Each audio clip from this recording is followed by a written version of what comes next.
ठीक है, मंदिर के बारे में देखिएगा। चले हम लोग? Yes sir. चलिए, तो मंदिर जो होता है वो बहुत प्रकार के मंदिर होता है। मंदिर कला की अगर बात करेंगे ना, ध्यान से समझिएगा आप लोग। मंदिर तो मंदिर कला होता है। मंदिर कला होता है, क्या होता है? जैसे चित्रकला बोलते हैं, बोलते हैं चित्रकला, ललित कला, मंदिर कला भी होता है। तो चित्रकला भी बहुत प्रकार का होता है। फ्रांसिस्को स्टाइल होता है, टेम्पेरा स्टाइल होता है। चित्र बनाने का भी बहुत तरीका है। जैसे दीवार है, दीवार में डेंटिंग पेंटिंग किया और आधार अगर कच्चा ही रहा उसी में पेंटिंग कर दिया तो वो कहलाएगा आपका फ्रांसिस्को स्टाइल। जैसे देखते होंगे कोई लिखता है दीवार में तो पहले उस पर पोचाड़ा मारता है, पोचाड़ा मारने के बाद वो घर चला जाता है, कहीं चला जाता है खाने होने के लिए, फिर 2-3 घंटे के बाद वो पोचाड़ा क्या हो जाता है, सूख जाता है। उसके बाद पेंटिंग किया जाता है उस पर, तो उसको हम लोग बोलते हैं टेम्पेरा स्टाइल। ठीक उसी प्रकार मंदिर में भी कई कला है, जैसे नागर शैली, नागर शैली कला, द्रविड़ियन शैली, ठीक है, खजुराहो शैली, वेसार शैली, इस प्रकार से बहुत प्रकार के मंदिर है। तो हम लोग झारखंड से हैं, तो झारखंड में किस प्रकार का शैली चलता है उसके बारे में हम लोग जानने का प्रयास करेंगे। तो मंदिर कला की बात करेंगे तो मंदिर कला में बहुत प्रकार के कला है भाई। एक हम लोग देखेंगे नागर शैली। क्या होता है? नागर शैली होता है, अभी बताएंगे तब समझ में आएगा नागर शैली क्या है। एक होता है उपनागर शैली। क्या होता है? उपनागर शैली होता है। एक द्रविड़ियन शैली होता है। क्या होता है? द्रविड़ियन शैली होता है। एक खजुराहो शैली होता है। क्या होता है? खजुराहो शैली होता है। एक वैसार शैली होता है। क्या होता है? वैसार शैली होता है। तो इतने प्रकार के मंदिर शैली है। दक्षिण भारत में जाएंगे तो द्रविड़ियन शैली होगा, वहां के मंदिर ज्यादातर आपका पत्थर का बना होता है। झारखंड तरफ उत्तर भारत में जितने मंदिर देखेंगे वो ज्यादा पत्थर का बना नहीं होता है, बल्कि ईंट से क्या किया जाता है, बनाया जाता है। एक बार में एग्जाम में पूछा था, मतलब कला संस्कृति पूछ भी सकता है ना, तो एक एग्जाम में पूछा था कि नटराज, नटराज का मतलब क्या होता है?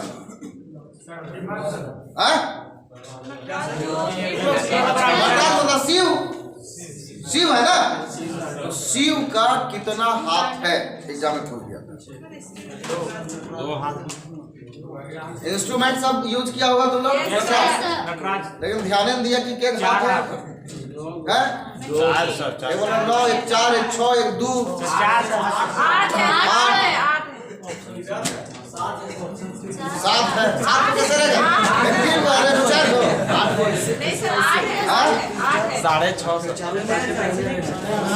आपको आधा मिनट को देख लिया होगा।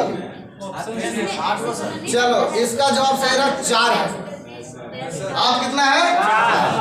इसलिए कोई भी चीज देखते हैं तो उसको ध्यान से देखना चाहिए। ध्यान वही चीज होता है। ध्यान से देखिए कि अच्छा अभी ये देख रहा है कि अच्छा ये है, इसमें देखा कितना पैर है, देख लो 1 2 3 4, फट के तुरंत एकदम स्कैन कर दो। क्या कर लो? स्कैन कर दो उस तरीके से, ताकि जब ये आदत रहेगा घर जाते हो तो घर जाते समय देखो केक कौन फूटा है रे, उसको गिन लो फट के।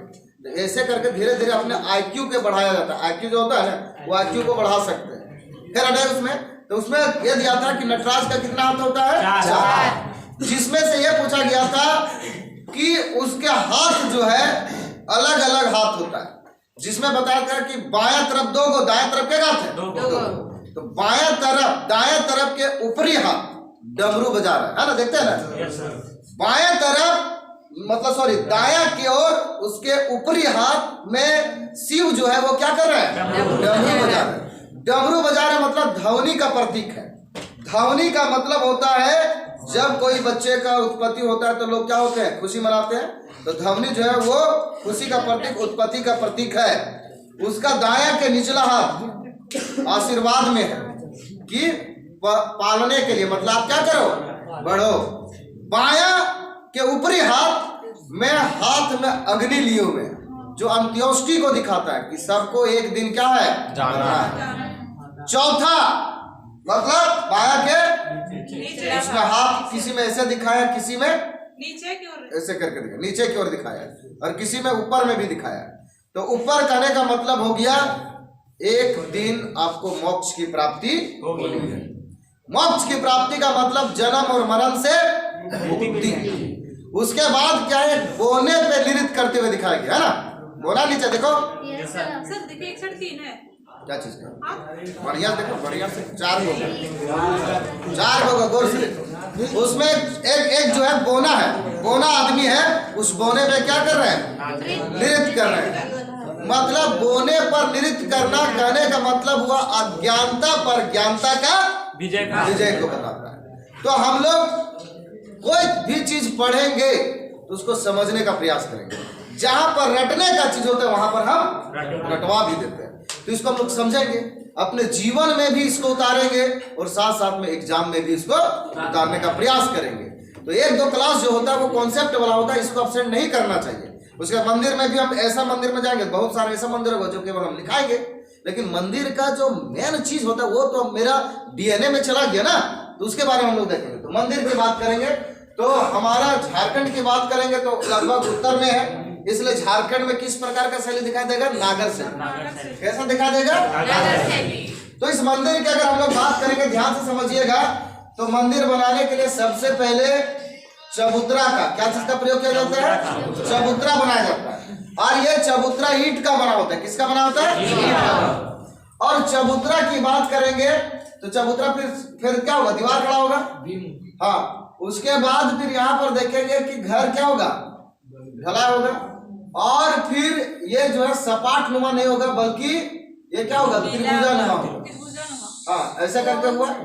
उसके बाद यहाँ पर देखेंगे कि इस जगह पे इस तरीके से रहता है, जिसको उरु सिरंग कहते हैं। क्या कहते हैं? उरु सिरंग। ऐसे करके दिखाई देता है, इसको बोलते हैं उरु सिरंग। क्या बोलते हैं? उरु सिरंग कहते हैं इसको। और यहाँ पर देखिएगा जो ये जो मतलब कमरा है, कक्ष है, मंदिर के कक्ष है, उस कक्ष के बीच वाले को क्या कहते हैं? गर्भगृह कहते हैं।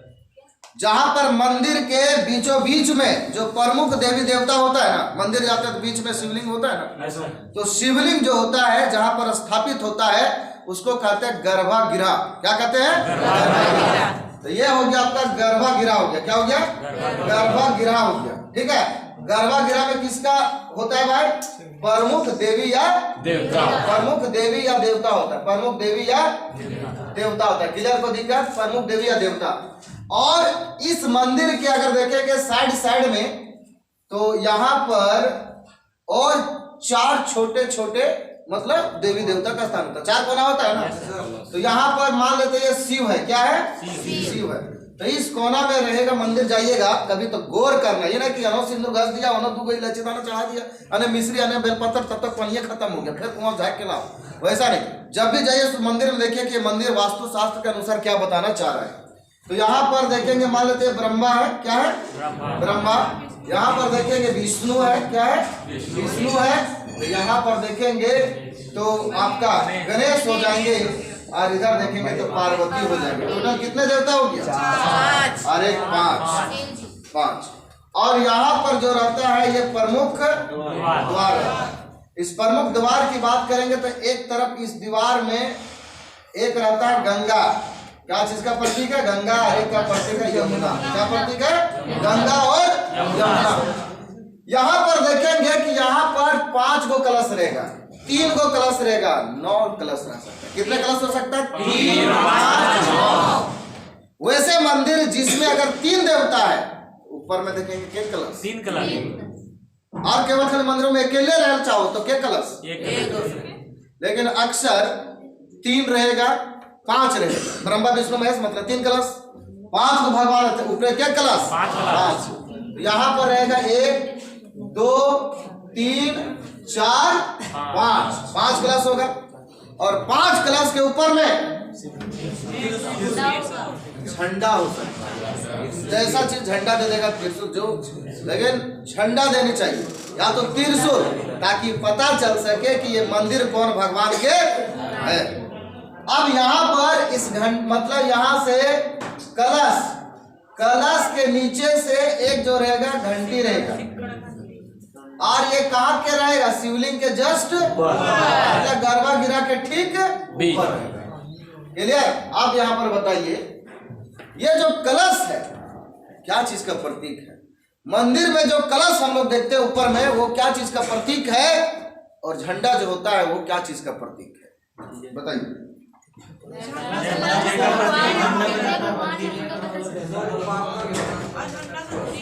वहां पर ऊपर में लिख देते 5 गो भगवान है बस, फिर भी इसको क्यों लिखते हैं, क्या कारण है? फिर भी जाने का क्या बोलिए, प्रयास कीजिए ना, इसमें जरूर वैसे होंगे जो जान रहे होंगे, लेकिन लगता है कि हम बोलेंगे गलत हो जाएगा क्या?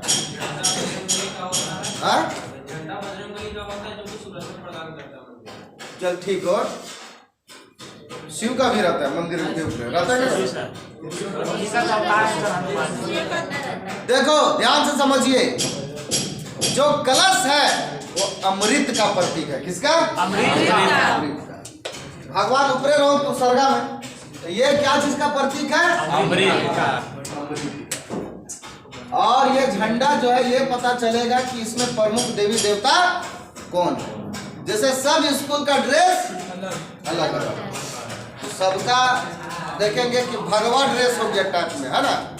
तो हाँ, तो देखिएगा कि एक हो गया क्या चीज का, शिव का, किसी में सफेद रहेगा, किसी में पीला रहेगा। तो ठीक उसी प्रकार भगवान का भी अपन अपन बोल बम जाएगा दूसरा ड्रेस। संत नारायण का पूजा करेगा गुरुवार के दिन में, खास करके लड़की लोग तो हेलो होता है ना, होता। तो यहाँ पर भगवान जो है, भगवान ध्यान समझो, ये भगवान इसमें क्या बरसाते हैं? और जब हम लोग घंटी बजाते हैं तो ये अमृत ध्वनि के माध्यम से भक्त जनों के कानों में चला जाता है। इसलिए मंदिर जब भी जाइए पूजा कीजिए, चले कीजिए घंटी, लेकिन ये घंटी कहाँ का होना चाहिए? बड़ी मंदिर में बहुत ऐसे मंदिर है कि गर्भगृह ज्यादा भीड़ ना हो, इसलिए बाहरे घंटी घंटी काहे बजा रहा? भगवान को जगा रहा है का? नहीं रे पागल, ये घंटी जो है ना ये अमृत का प्रतीक है। इसमें जितने ध्वनि निकलेगा उतने सारे अमृत क्या होगा? चला। बताया जाता है कि ऐसे लोग बोलता है जब कोई इंसान हार जाता है तब भगवान के पास माथा पहला। या तो बताया जाता है कि अगर मंदिर लोग बोलते भगवान नहीं होता है, मानते भगवान, आस्था अलग है और साइंस अलग है, उसको कभी भी एक दूसरे से जोड़ना नहीं चाहिए। अगर ऐसा होता तो डॉक्टर भी जहां ऑपरेशन होता है वहां पर भगवान का फोटो नहीं रहता है ना। तो यहां पर हम लोग समझने की बात है कि साइंस अलग है, आस्था अलग है, ठीक है, उसको एक दूसरे से मिलाना नहीं चाहिए। तो यहाँ पर बताया जाता है कि जब भी लोग मंदिर जाते हैं तो कहीं ना कहीं उसके मन में जो बाहर में जो माइंड है वो थोड़ा घबराने उबराने वाला माइंड होता है, थोड़ा इधर उधर चाक झाक करने वाला होता है। लेकिन जब आप मंदिर जाएंगे वो सारे गंदगी आपके दिमागों से कुछ देर के लिए क्या हो जाता है? जब तक आप मंदिर के प्रांगण में है नकारात्मक चीज आपके मस्तिष्क में नहीं। अब इसलिए ये नहीं सोचना कि मंदिर गए तो हमको ये दे दो भगवान, वो दे दो भगवान, वो मांगो, लेकिन मेन ये चाहिए कि मेरा मस्तिष्क क्या हो, थोड़ा शांति के लिए लोग जाते हैं कहाँ पर? मंदिर जाते हैं, मस्जिद जाते हैं, चर्च जाते हैं। इसका मेन मुद्दा यही चीज है। इसके अलावा यहाँ पर यह चीज हो गया, समझ में आ गया ये क्या चीज है, घंटी क्या चीज है और अमृत क्या है। तो बाहर में घंटिया घुसने के समय बजाया जाए तो बोला मत बजाओ, कहाँ बजाओ? तो शिवलिंग है वहां पर बजाओ। इसके अलावा झारखंड की अगर बात करेंगे तो इस प्रकार के मंदिरों में, और ये जो बना होता है मंदिर किसका बना रहेगा? पहला चीज ईंट का। किसका बना रहेगा? ईंट का। प्लस उत्तर भारत के मंदिरों में खास करके पहले के समय, अब तो सब लोग बाउंड्री दे देता है, इसमें बाउंड्री नहीं होता। इस प्रकार के मंदिरों में बाउंड्री नहीं होता, अब लोग क्या दे देते हैं? बाउंड्री देते हैं। लेकिन वास्तु शास्त्र के अनुसार मतलब जो नागर शैली मंदिर होता है इसमें 4 दीवारी नहीं होती। प्लस नागर शैली में देखने को मिलता है कि इसके बगल में तालाब भी नहीं होता है, कहीं कहीं बना है, ज्यादातर नहीं है, लेकिन दक्षिण भारत के मंदिर जाएंगे ना तो हर मंदिर के बगल में क्या मिलेगा? तालाब मिलेगा, या तो फिर समुद्र मिल जाएगा।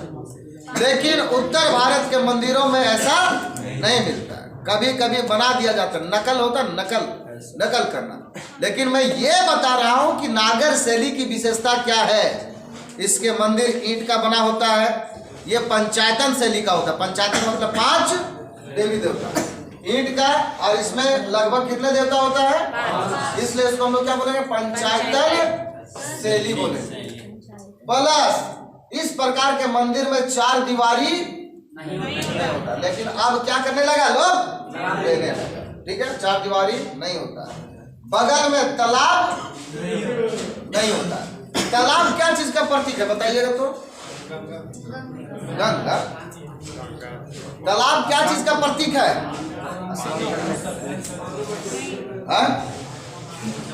क्या चीज का बोलो? शीतल का भैंस उस धवे के गिरे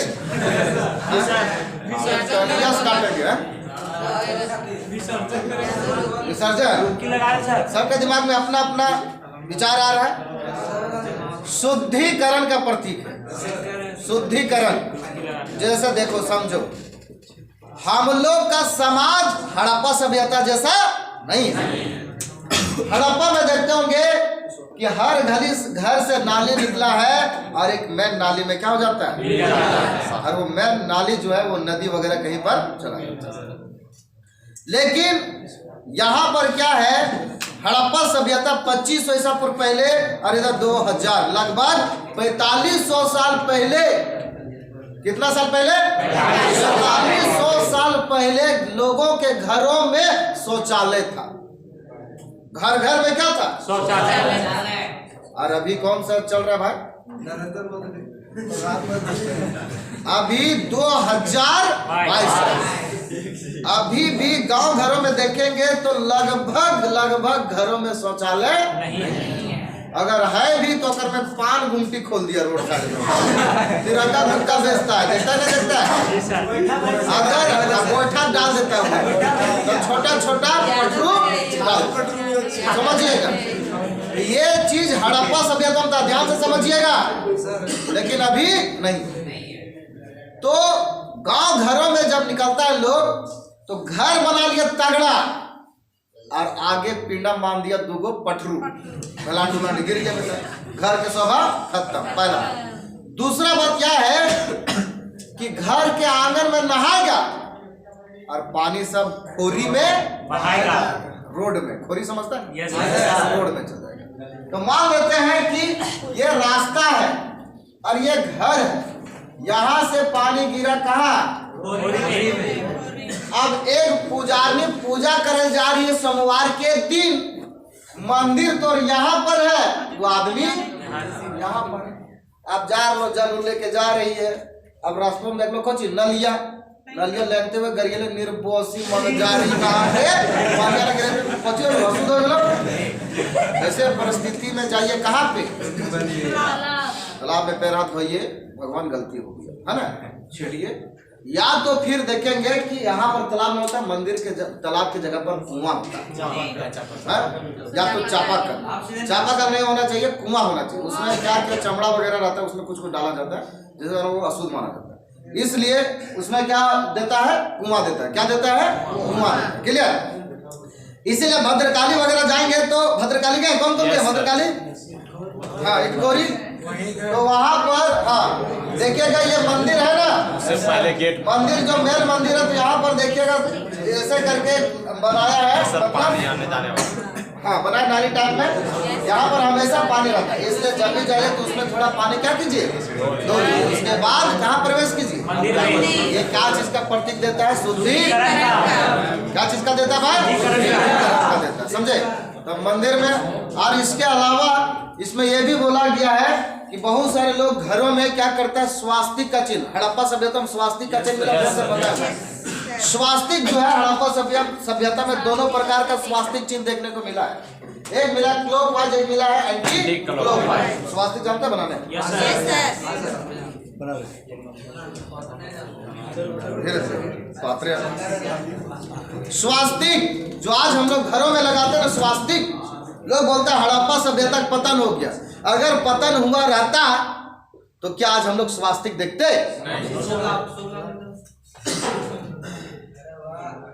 कैसे बनाए बच्चे बोलो तो?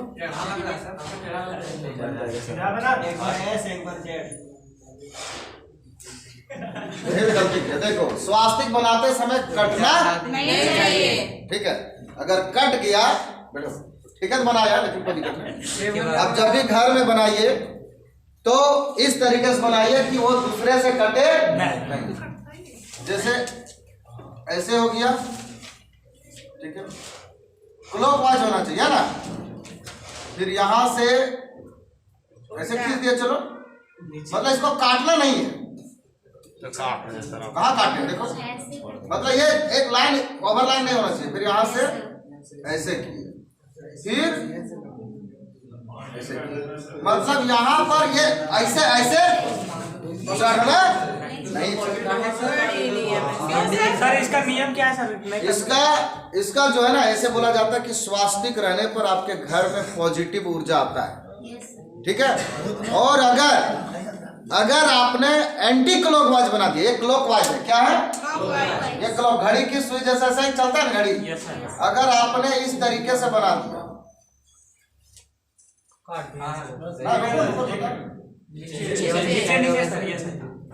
ठीक है, ठीक है सर, सही है सर। देखना ऐसे ऐसे ऐसे ऐसे गलत में पागल। ये हो गया क्या चीज? एंटी क्लॉकवाइज कीजिएगा तो दिमाग आपका अटकपारी हो जाएगा। हिटलर का प्रतीक चिन्ह स्वास्तिक था, लेकिन वो स्वास्तिक एंटी क्लॉकवाइज। इसीलिए हिटलर पूरा दुनिया को जीतने के चक्कर में इतने बर्बाद हुआ कि उसका देश 1989-90 में जर्मनी का एकीकरण हुआ। वो जर्मनी ही कितने भागों में बट गया? 2 भागों में बट गया, ठीक है। तो ये स्वास्तिक जो है वो पॉजिटिव ऊर्जा का संकेत है। घर में आप जब भी देखिए तो क्लॉकवाइज बना है या एंटी क्लॉकवाइज बना है, और जब भी कोई बनाता है तो उसको बोलिएगा इसको कटिंग होना नहीं चाहिए। हिलर को दिक्कत अपने बना लो, अपने बना लो उसको, नहीं समझे तो ये देखो साइंस अलग है, ये अलग, मैंने बताया ना। तो जब वास्तु शास्त्र के अनुसार चलेंगे तो वास्तु शास्त्र के अनुसार चला कीजिए। नहीं चलना तो बातें नहीं मानते। अच्छे कार्य के लिए कोई गलत समय नहीं होता है, तो फिर चिंता क्या कर रहा है? तो कहने का मतलब मेरा वो चीज था, पहला चीज ये समझ में आया क्या चीज है, तालाब क्या चीज है। लेकिन बहुत जगह देखेंगे, बागेश्वरी मंदिर बनासु, वहां पर मंदिर के बगल में क्या है? तालाब दिखाई देता है, बाउंड्री। अब अक्सर सारे मंदिरों में क्या कर दिया जाता है? बाउंड्री कर दिया जाता है। प्लस यहाँ पर ये भी देखेंगे कि अगर इसी गर्भगृह में अगर ये देवी देवता यहाँ पर नहीं है तो इसके बदले में यहाँ के जगह पर, इस जगह पर मंदिर बना देगा छोटा सा, इसके लिए बाहर में छोटा सा मंदिर बना देगा, इसके लिए यहाँ पर, इसके लिए जैसे बुढ़वा महादेव चले, है ना, तो वही करवाएंगे। पंच मंदिर, उसके लिए अलग अलग दिया है ना। पंच मंदिर क्यों कहा जाता है? पंचायतन शैली के कारण, क्योंकि यहाँ पर 5 देवी देवताओं का क्या किया जाता है? पूजा पाठ किया जाता है। क्लियर? को दिक्कत इसमें? वो दिक्कत? मंदिर अब शुरू करें हम लोग? इसको थोड़ा बहुत छापेगा, छाप लो मंदिर बना।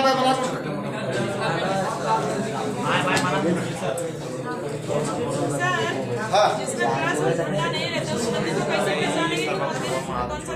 मड़े हो गया, मड़े जानते हो?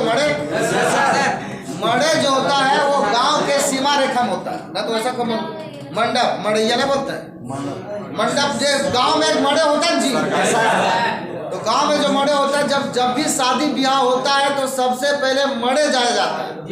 जो गांव का सबसे पुराना, जब भी गांव बसेगा ना, जब भी गांव बसेगा तो सबसे पहले मंडप को बनाया जाता है, वो गांव के सीमा रेखा पे।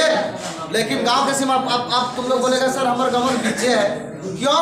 क्योंकि गांव जो है ना, गांव ना गांव जैसे पहले इतना बड़ा गांव है, ठीक है, इतना बड़ा गांव है, तो यहाँ पर मंडप बना, पता चला कि गांव धीरे धीरे क्या हो गया, बड़ा हो गया, तो मंडप बीचे बीच हो जाता है। लेकिन जब शुरुआती की अगर बात करेंगे तो ये मंडप जो होता है गांव के मतलब सीमा रेखा में, ताकि वो जितने भी असामाजिक तत्व होते हैं गांव में, जो रोग वगैरह होता है, रोग मुक्त के लिए ये मंदिर को क्या किया जाता है, बनाया जाता है। कोई दिक्कत?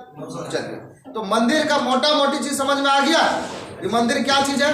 और जब भी टीका वगैरह लगाइए ऊपर से नीचे नहीं बल्कि नीचे से ऊपर। बहुत सारे लोग क्या करते हैं, ऐसे ढाल लो और ऐसे, मतलब आप ऊपर से नीचे अर्श से सीधे फर्श, तो आपको फर्श से सीधे अर्श, और जब भी लगाना चाहिए इससे। तो बहुत सारे चीज है, आप इस चीज को आप समझ सकते हैं। एंशिएंट हिस्ट्री पढ़ेंगे तो इसमें कला संस्कृति, कोई भी चीज जो होता है कला संस्कृति के बिना, आप देखेंगे कि केवल राजा अकबर ने उसको मारा, उससे प्रेम किया, अलाउद्दीन खिलजी, पद्मावती, तो उन लोग का केवल अपना निजी जीवन ही नहीं होता है, उन्होंने अपने समय में बहुत सारे काम किया है। जैसे कुतुबुद्दीन ऐबक की बात करेंगे तो कुतुबुद्दीन ऐबक ने यहाँ पर जैसे बात किया जाए, ध्यान से समझिएगा, जैसे यहाँ पर बोलता है कि मुसलमानों का आक्रमण, तो जब यहाँ पर मुसलमानों का जब आक्रमण हुआ इंडिया में, तो इसके मतलब क्या हुआ, यहाँ पर दिक्कत कुछ हो गया क्या? नहीं, मुसलमानों ने यहाँ पर, विदेशियों ने यहाँ से लूटा तो कुछ दिया भी। जैसे आज के समय में देखा जाता है कि हड़प्पा सभ्यता, पूरा प्राचीन इतिहास को, पन्ने को पलट करके देख लो, उसमें एक आभूषण नहीं देखने को मिलेगा, नाक का नथनी। किसका? नाक का नथनी। जो आज जो है लड़कियां लोग पहनते, नाक में नथनी लगाती है ना, ये किसका देन है? मुसलमानों का, मुस्लिम संस्कृतों का देन है, मुसलमानों ने इस चीज को दिया। इसके अलावा आज, हाँ सही बात, ये जो नथनी का प्रयोग जो होता है वो किसका देन है? मुसलमान। बाकी कानून वाला, आज दुर्गा माई को भी पहना दिया जाता है नथनी, तो नथनी किसका दिया है? तो मुसलमानों की संस्कृति है। तो यहाँ पर जैसे बात किया जाए कि ताजमहल बना दिया किसने? इसका मतलब है कि उसका 14 गो पुत्र और पुत्री, उन्होंने काम भी किया, और पहले जो काम किया शाहजहां ने, आज उसका फायदा भारत सरकार उठा रहा है। उसे पैसा से आता है, नहीं आता है? आता है। अब लोग बोलते हैं इसको राम महल बना, तो अब भाग क्या बनाना, नहीं बनाना है, ये मतलब हमारा धरोहर है, मतलब ऐतिहासिक स्थल है, इसे छेड़छाड़ नहीं करना चाहिए, इससे नुकसान होता है। तो उस चीज को समझना, तब आप इतिहास को अच्छे तरीके से समझ पाएंगे, तब भी कोई चीज को समझ पाएंगे। तो हम लोग झारखंड की संस्कृति मांगे, देखेंगे कि बजरंग बली का यहाँ पर जन्म स्थल है, कहाँ पर? गुमला में। पूछा था बजरंग बली का जन्म कहाँ हुआ? झारखंड में। झारखंड कहाँ? गुमला, है ना। ये सारे चीज को हम लोग अभी अध्ययन करेंगे मंदिर के आधार पर। ये हमेशा पूछा जाता है, टांगीनाथ मंदिर, परशुराम का नाम सुने हैं? परशुराम का जो फरसा है वो झारखंड में गढ़ल है, इसके बारे में गुमला में टांगीनाथ, मंझगांव पहाड़, है ना। धीरे धीरे हम लोग उसको अध्ययन करेंगे। तो यहाँ पर क्या होता है कि कोई भी चीज को समझने से पहले उसको हम लोग अच्छे तरीके से जानने का, ठीक है। चलिए लिखिएगा, और इसको फोटोइए खींच लो, है ना, उसके बाद लिखाएंगे क्या होगा सर, इसको बिजनेस पुरुष रंग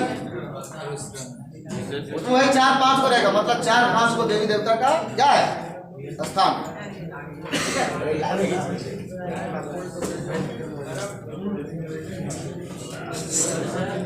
हाँ, अब हाय बोलो, जय हिंद बोलो। खड़ा बोलो ना। चलो हो गया, फोटो खींच लें सब, छाप लेना उसको। अब हम आगे चले, थोड़ा मंदिर से रिलेटेड लिखिएगा, 2-4 लाइन लिखिएगा, मतलब अब मंदिर वगैरह पढ़िएगा तो दिमाग में वो छवि बनेगा ना, उसके बाद फिर मंदिर पढ़ने में मजा आएगा। 1 सेकंड, हाँ 1 सेकंड, 1 सेकंड हो गया, चलो खींच ले दीजिए।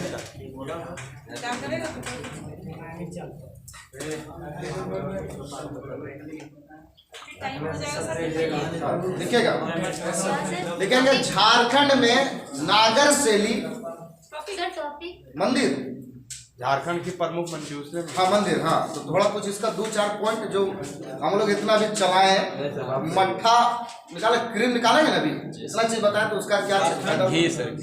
देखेंगे झारखंड में नागर शैली, नागर शैली समझ जाएगा ना, नागर शैली, नागर शैली, ठीक है, ब्रैकेट में लिखेंगे पंचायतन शैली। पंचायतन का मतलब क्या होता है? 5 देवी देवता, पंचायतन शैली देखने को मिलता है, पंचायतन शैली देखने को मिलता है। इसकी विशेषता पॉइंट वाइज दे देंगे इसको हम लोग। इसकी विशेषता पॉइंट वाइज देखिएगा, इसकी विशेषता। तो इसकी विशेषता क्या क्या है भाई कि लिखिएगा मंदिर बनाने से पहले चबूतरे का निर्माण। पहला पॉइंट, मंदिर बनाने से पहले चबूतरे का निर्माण, मंदिर बनाने से पहले चबूतरे का निर्माण, मंदिर बनाने से पहले चबूतरे का निर्माण, ठीक है, निर्माण। मंदिर, मंदिर दूसरा पॉइंट में मंदिर ईंट का बना होता है। मंदिर क्या चीज का बना है भाई? ईंट का। ब्रैकेट में लिखेंगे पत्थर का प्रयोग नहीं, ब्रैकेट में लिखेंगे पत्थर का प्रयोग नहीं। नागर शैली की यह विशेषता है, पत्थर का प्रयोग नहीं होगा, ठीक है। लिखेंगे प्रमुख देवी देवता के स्थान के जगह, तीसरा पॉइंट, प्रमुख देवी देवता, प्रमुख देवी देवता, प्रमुख देवी देवता के स्थान को गर्भगृह कहा जाता है। गर्भगृह लिख सकते हैं, गर्भगृह कहा जाता है। प्रमुख देवी देवता के स्थान को गर्भगृह कहा जाता है, गर्भगृह कहा जाता है, गर्भगृह कहा जाता है, ठीक है। नेक्स्ट पॉइंट लिखेंगे जितने देवी देवता होते हैं उतने कलश। नेक्स्ट पॉइंट, जितने देवी देवता, जितने देवी देवता उतने कलश, उतने कलश, उतने कलश, ठीक है, लिखेगा। नेक्स्ट पॉइंट, घंटी अमृत का प्रतीक है, ना सॉरी कलश, कलश लिखा, कलश में ही लिखिएगा, उसी में लिखिएगा, पॉइंट मत दीजिए, पॉइंट मत दीजिए, थोड़ा सा काट लीजिएगा। कलश अमृत का प्रतीक है, कलश अमृत का प्रतीक है, अमृत का प्रतीक है। जो घंटी के द्वारा, घंटी के द्वारा ध्वनि के रूप में, घंटी के द्वारा ध्वनि के रूप में, घंटी के द्वारा ध्वनि के रूप में भक्त जनों में जाता है, भक्त जनों में जाता है, भक्त जनों में जाता है। चलिए नेक्स्ट पॉइंट, चार दीवारी का अभाव होता है, चार दीवारी का अभाव होता है, चार दीवारी का अभाव मतलब समझ रहे हैं? कमी होता है, चार दीवारी का अभाव होता है। नेक्स्ट पॉइंट, तालाब के जगह पर कुआं या चापानल, तालाब के जगह पर, तालाब के जगह पर कुआं या चापानल, कुआं या चापानल, कुआं या चापानल, हाँ चापाकल भाई, चापानल होता है, हाँ होता है, जो शुद्धिकरण का प्रतीक है, जो शुद्धिकरण का प्रतीक है, शुद्धिकरण का प्रतीक है, शुद्धिकरण का प्रतीक है। इसके प्रमुख प्रवेश द्वार को तोरण द्वार कहा गया। हाँ पॉइंट की नेक्स्ट पॉइंट जो होगा 10, 12, 13 जो होगा, जैसे मंदिर घुसते हैं ना, एक दरवाजा होता है मेन दरवाजा, उसको तोरण द्वार कहते हैं, तोरण द्वार, तोरण द्वार, तोरण द्वार। मंदिर के प्रमुख या मुख्य दरवाजा को, मंदिर के मुख्य दरवाजा को तोरण द्वार कहते हैं, तोरण द्वार कहते हैं, तोरण द्वार कहते हैं, ठीक है, तोरण द्वार। जिसमें गंगा और यमुना होती है, जिसमें गंगा और यमुना होती है, जिसमें गंगा और यमुना होती है। हाँ, जिसमें क्या होती है, गंगा और यमुना होती है, गंगा और यमुना होती है। क्लियर? चलिए अब हम लोग झारखंड के प्रमुख मंदिर देखेंगे। पहला मंदिर देखिएगा, रंकीनी मंदिर। हाँ, रंकीनी मंदिर। नेक्स्ट कौन सी रंकीनी रंकीनी रंकीनी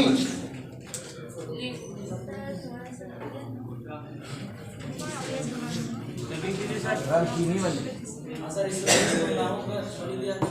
है? क्या बोल रहे हो? है? नरबली, इसी में तो रंकीनी में रंकीनी मंदिर लिखेगा।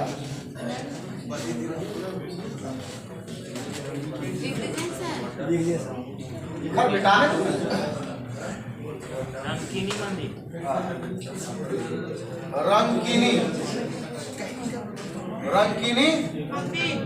अब जब भी मंदिर आएगा मतलब समझ जाओगे कि इसका क्या चीज है। लेकिन बहुत सारे मंदिर में वैसा चीज देखने को नहीं मिलता है। ठीक है, रंकीनी मंदिर देखिएगा। रंकीनी मंदिर जो है ना, ढालभूम में। कहाँ पर? ढालभूम मतलब कहाँ पर है? ढालभूम की अगर बात किया जाए, ये पूर्वी सिंहभूम है। कहाँ पर है? पूर्वी सिंहभूम की स्थापना कब हुआ? 1990। अब यहाँ पर एक पहाड़ है, महुलिया पहाड़। क्या है? महुलिया पहाड़। इस महुलिया पहाड़ में कौन सा मंदिर है? रंकीनी मंदिर। इस महुलिया पहाड़ में क्या चीज है? रंकीनी मंदिर है। और ये मंदिर जो है, रंकीनी माता जो है, ढाल राजा, आगे बताएंगे आप लोगों को। तो ढाल राजाओं का कुल देवी। ढाल राजाओं का कुल देवी। ढाल राजाओं का क्या है? कुल देवी। कौन सा मंदिर? रंकीनी मंदिर। इस मंदिर में नर बलि दिया जाता था। इस मंदिर में नर बलि दिया जाता था। तो जब हमारा देश आजाद हो गया, हमारा देश आजाद हो गया, हमारा भारत का संविधान बना। बोला जाता है कि भारत के संविधान को बनाने में 2 वर्ष 11 महीना 9 दिसंबर 1946 को पहली बैठक, दूसरी बैठक 11 दिसंबर 1946, 13 दिसंबर को जो है वो उद्देश्य प्रस्ताव लाया जाता है पंडित जवाहरलाल नेहरू के द्वारा। 21 जनवरी 1947 को उद्देश्य प्रस्ताव क्या हो जाता है? पारित हो जाता है। और वही फिर 21 जनवरी के बाद उद्देश्य प्रस्ताव का नाम, इसका प्रस्तावना पड़ जाता है। हम भारत के लोग भारत के संपूर्ण प्रभु संपन्न समाजवादी परनिरपेक्ष लोकतंत्रात्मक गणराज्य बनाने के लिए सामाजिक आर्थिक राजनीतिक लिया, जिसमें से अनुच्छेद 21 में क्या बोला है? जीवन जीने का अधिकार। तो जीवन जीने का अधिकार मतलब इस धरती पर जितना आदमी हमारे भारत में, उसका जीवन जीने का अधिकार। आप किसी को बलि नहीं दे सकते। लेकिन फिर भी हमारा देश आजाद था, उसके बावजूद भी कभी कभी उस मंदिर में टांगे से काट के क्या दे दिया जाता था। तो यहाँ के प्रशासन ने सोचा कि जब तक यहाँ पर माता रंकीनी का मूर्ति रहेगा, तब तक यहाँ पर बलि देते रहेगा। इसीलिए उस समय बिहार सरकार था। बिहार सरकार ने उस पहाड़ से माता रंकीनी का मूर्ति ला करके महुलिया थाना में सुरक्षित रख दी, ताकि वहां पर फिर मान लो तोहनिया कैसे फोन गया और तोहनिया धरा गया तो फिर क्या हो जाता? बलि हो जाता। इसलिए वहां पर अभी मूर्ति नहीं, बल्कि मूर्ति कौन सा थाना में है? कौन सा थाना में है? महुलिया थाना। चलिए तो लिख लीजिएगा, लिखेंगे तुरंत 4-5 लाइन में खत्म। ये लिखेंगे रंकीनी लिख लिया मंदिर, गाँव लिख लिया तो लिख लीजिएगा। ये कहाँ? ढालभूम में लिख लीजिए। इसी तरह लिखना है सर। अरे और क्या समझ आएगा? रंकीनी कहाँ पर है? महुलिया पहाड़ में। कहाँ पर? महुलिया पहाड़ में। तो थाना। और ये महुलिया थाना नहीं हो सकता है, ऐसा आदमी है।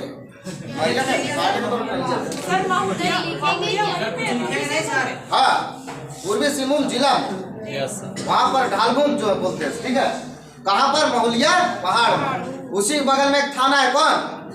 महुलिया थाना। और ये रंकीनी माता जो थी हर राजाओं का क्या थी? कुलदेवी। जैसे रामगढ़ राजाओं का कुल देवी छिन्नमस्ती के, नागवंशी राजाओं का चिंता देवी मंदिर और पोराहट राजाओं का पौंडी देवी। तो 4 को लिखा देंगे, वो 4 से हमेशा इंपॉर्टेंट रहता है। तो यहाँ पर क्या दिया जाता था? नरबली। यहाँ तक लिख लिया? लास्ट में लिख देंगे वर्तमान में यह मूर्ति महुलिया थाना में सुरक्षित है। वर्तमान में यह मूर्ति कहाँ सुरक्षित है? महुलिया थाना में। वर्तमान में यह मूर्ति कहाँ सुरक्षित है? क्यों थाना क्यों रखा गया भाई? अगर ये रहता तो फिर से किसी ना किसी का बलि। झारखंड में एक और मंदिर है जिसमें नर बलि दिया जाता है, माँ योगिनी का मंदिर गोड्डा में, है ना? गोड्डा से एक नदी निकलती है, ठीक है। चलिए, धन्यवाद। आज की क्लास इतना ही। फिर मैं लेके का मंडे को, ठीक है। एक बार जोर से बोलो जोहार।